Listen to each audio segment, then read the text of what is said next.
이제 나의 50후반 애들은 너 땅이라지만 머리 팽팽 몸은 쌩쌩 아직은 살아있단 말이지.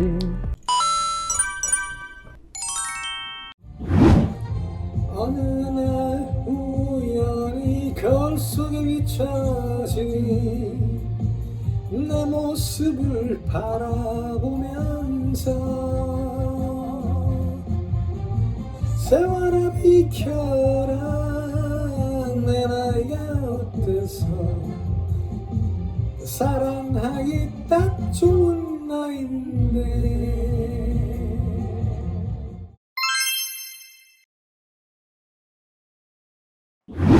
가수 오승근의 노래 내 나이가 어때서의 한 대목입니다. 2030, 4050, 6070은 단지 살아온 횟수에 따른 분류이기도 하지만 각 연령대에 속한 사람들의 몸의 상태와 이 지적 능력을 연상시키기도 합니다. 2030이라고 하면 건강한 몸을 가졌구나, 그리고 활달하고 도전적이구나, 머리를 많이 쓰면서 세상의 지식들을 많이 흡수하겠구나 라고 생각하는 거죠. 4050 시대의 사람들이라고 하면 배가 나오고 건강에 좀 이상이 생기기 시작했으며 기억력도 감퇴되면서 모든 역량이 좀 떨어지기 시작했구나 라고 생각하는 거죠.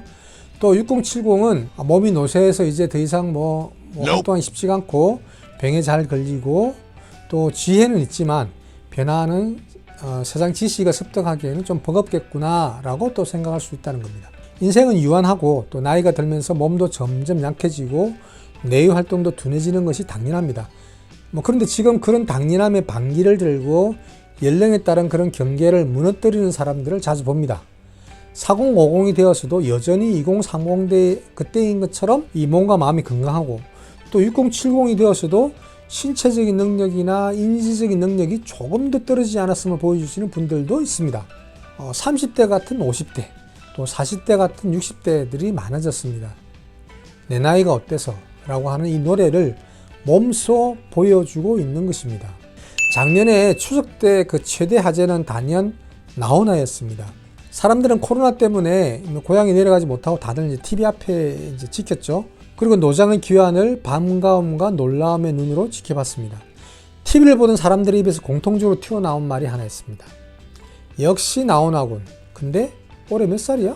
1947년생이니까 올해 75입니다. 다리라도 삐끗하고 넘어지는 거 아닌가 또 그런 생각도 들기도 하고, 그런 시청자들의 걱정을 기우로 돌려버리고 이 나훈아는 2시간 반 동안 무대를 종횡무진하면서 노래를 불렀습니다. 무려 28곡이나 되는 노래를 말입니다.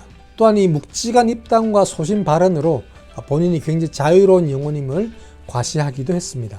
우리가 이제껏 동네에서 또는 지하철에서 버스에서 만나던 75 노인분들과는 분명히 달랐습니다. 그동안에 중년이면 이럴 거야 또는 노년이면 저럴 거야 라고 가졌던 선입견을 깨주는 통쾌한 순간이었습니다. 나이는 숫자에 불과하다는 말이 광고 속에서만 머무는 말이 아님을 입증해 주었습니다. 자, 할랜드 샌더스라는 사람이 있었습니다. 그 사람이 KFC를 창업한 창업자입니다. 그 KFC를 창업할 때 그 샌더스가 나이가 64세였습니다.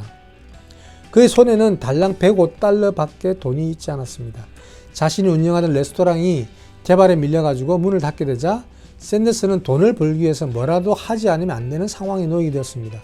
결국 그가 선택한 것은 자신만이 잘할 수 있는 닭튀김 요리법을 사람들에게 파는 것이었습니다. 샌더스는 개조된 트럭에다가 그 튀김 도구를 싣고 미국 전역을 돌아다니기 시작했습니다. 사실 64시라 그러면 손자들 재롱이나 보고 여생을 즐길 나이입니다. 그 나이에 그는 닭튀김 비법을 팔기 위해서 전국을 돌아다니면서 총 1008번이나 되는 문전박대를 당했습니다. 하지만 그는 포기하지 않았고 마침내 성공했고 KFC를 전 세계 100여 개국의 매장을 가진 거대한 글로벌 회사를 키웠습니다.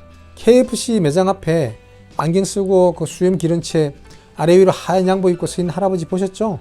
그분이 바로 샌더스 그 자신의 모습이었습니다. 레이크룩은 전 세계 가장 큰 패스트푸드점인 맥도날드의 창업자입니다. 이 레이크룩이 그 당시 직업이 뭐였냐면 믹스 웨퍼넌이었습니다. 근데 믹스 웨퍼넌이었던 레이크룩이 드라이브인 노점상을 하던 맥도날드 형제, 그 형제를 설득해가지고 맥도날드 1호점을 연 게 그의 나이 53세 때였습니다. 그리고 구스타프 에펠 있죠. 에펠이 57세에 파리 에펠탑을 세웠고요. 세르반테스가 돈키호테를 완성한 거는 58세였고요. 톨킨이 반지의 제왕을 발표한 거는 62세였습니다. 롤링스톤즈의 리더이고 또 메인 보컬인 믹 제거가 72세에 8번째 아이를 낳았고 78세인 현재도 열정적인 공연을 펼치고 있습니다. 미국의 도리스 그레이 디 헤덕이라는 사람이 있습니다. 그분은 아주 열정적인 그 행동주의 정치가인데요. 그리고 또 작가이기도 합니다. 금융개혁 법안 통과를 위해 가지고 이 사람이 그거를 주장하기 위해서 5,100미터나 되는 거리를 걸어서 국토횡단했습니다. 그래서 전국적으로 주목을 받았고 그때 그녀의 나이가 89세였습니다. 이 그레이 디 헤덕이라는 이 여자분이 뭐라고 이야기했냐면 나이를 탓하며 주저앉기엔 남은 인생의 기회가 너무 많다라고 했습니다. 얼마나 멋진 말입니까? 그리고 여러분 저기 포탈이나 유튜브 같은 데 찾아오시면 요하네스 커스 부인이란 분이 나옵니다. 그분이 올해 나이가 94세입니다. 근데 아직도 평행봉 마루 같은 체조를 멋지게 해냅니다. 그 유튜브에 그녀 이름으로 이제 검색을 하면 영상들을 찾아볼 수가 있습니다. 또 그리고 일본의 평범한 할머니였던 시바타 도요는 2010년 99세의 나이에 야케지시마라는 시집을 출간해서 시인으로 등단했습니다. 대단한 분들이지 않습니까? 자, 이들이 이렇게 나이가 들어서도 활발하게 활동하면서 그 나이대에 여느 사람들과 다른 삶을 살 수 있었던 것은 그 나름대로 몇 가지 공통적인 이유가 있습니다. 자, 그 첫 번째는 어린아이 같은 마음, 즉 동심입니다. 동심은 세상의 기준을 따르지 않습니다. 돈이나 명예, 권력 같은 세속적인 가치에 마음을 두지 않습니다. 그래서 남들의 눈치를 보지 않고 세상의 기준에 자신을 가두려고 하지 않습니다. 세상 사람들이 다 같이 준다고 그 길을 뒤쫓아가지 않습니다. 본인이 옳다고 생각하고 또 본인이 좋아하는 것, 그걸 꾸준히 할 뿐입니다. 세상을 보는 프레임이 고정되어 있지 않고 유연합니다. 세상의 시선, 기존의 방식, 이런 것을 관례를 무시할 만큼 과감하기도 합니다. 그러니까 그런 과감한 업적들을 이루게 된 거였겠죠. 두 번째는 배우는 걸 좋아한다는 것입니다. 사실 아이들은 세상에 궁금한 것이 많습니다. 그래서 왜 끊임없이 호기심을 가지고 물어봅니다. 질문을 합니다. 아이들은 자신이 모른다는 사실을 감추지 않습니다. 부끄러워하지 않습니다. 새로운 세상의 지식을 배우고 습득하는 데 주저하지 않습니다.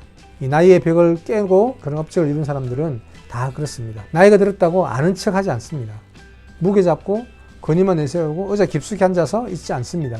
자기보다 30살이나 어린 사람들한테도 배울 거 있으면 배우자고 합니다. 그런 배움의 자세 때문에 이 세상의 흐름에 뒤처지지 않는 것입니다. 세 번째는 세상을 두려워하지 않는다는 것입니다. 새롭게 시작하고 시도하는 걸 두려워하지 않습니다. 이 남들은 세상에서 한 발 빼가지고 이제 소파에 깊숙이 앉을 만한, 안락어지에 앉을 만한 그런 나이에 또 이제 그때쯤 돼가지고 새롭게 사업을 시작하고 또 학교에 들어가기도 하고 새로운 것을 배우고 새로운 것을 만들어냅니다. 할랜드 샌더스가 그렇게 했고 실패를 두려워하지 않고 아까 맥도날드를 만드는 레이 크룩도 그랬습니다. 자, 네 번째, 이들은 건강하다는 것입니다. 건강하지 않으면 아무것도 할 수 없다. 이건 너무 귀가 닳도록 들은 평범한 말이지만 이 오래 살면 살수록 뼈저리게 느끼게 되는 만고불변의 진리이기도 합니다. 사실 이들이 건강했기 때문에 세상을 넘어설 용기가 생겼고 또 하고 싶은 걸 이룰 수 있는 힘과 또 시간과 이런 것들을 확보를 했습니다. 결국 이들은 그 나이대의 사람들과는 전혀 다른 삶을 살고 세상에 족적을 남길 수 있게 된 것입니다. 나이와 세대에 대한 천편일률적인 기대가 무너진다는 것은 결국 외부의 압력으로 형성되던 답다와 정년기에 대한 우리 스스로가 결정권을 가짐으로써 생에 대해 더 역동성 있게 주도적으로 대해야 한다는 뜻이기도 하다. 송은지 교수님이 4050 후기 청년에 제가 인용한 것입니다.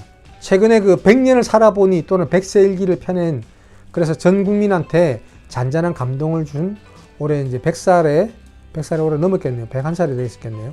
김영석 연세대 교수님께서 이런 말을 하셨습니다. 살아보니 열매 맺는 60에서 90세 그때가 가장 소중하더라라고 이야기했습니다. 사실 50대 여러분은 아직 인생의 정점이 오지 않았을지도 모릅니다. 여러분 좌절하지 마십시오. 여러분 굴복하지 마십시오. 여러분 아직 남아 있습니다. 아직 시간도 많이 있습니다. 아직 할 수 있는 힘과 용기와 여러분 정신력을 갖고 있으십니다. 하면 할 수 있다. 아자.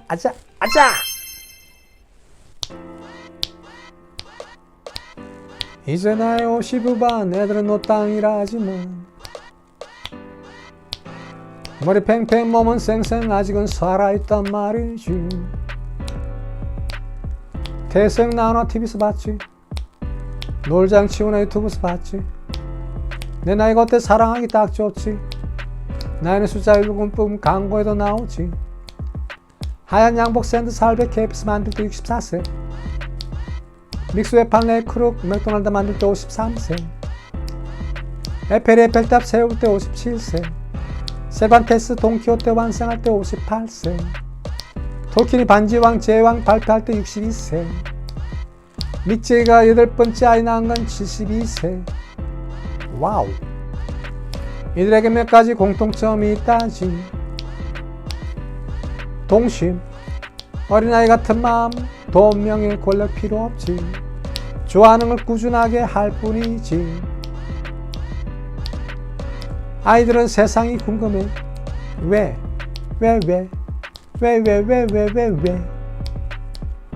세상 변한 우리 팽팽 마음 열고 배워야 해. 겁날 거 없어. 실수를 부끄러워하지 않고 실패를 두려워하지 않지. 50대 아직은 몸 쌩쌩 머리 쌩쌩인데 누가 이들을 더 이상 쓸모없다 내쫓았나. 그들의 가슴에 피눈물을 쏟게 했나. 이 사회가 그들을 몰라보는 꼴이지. 50대 그들의 전성기는 아직 오지 않았을지 모르는데 말이지.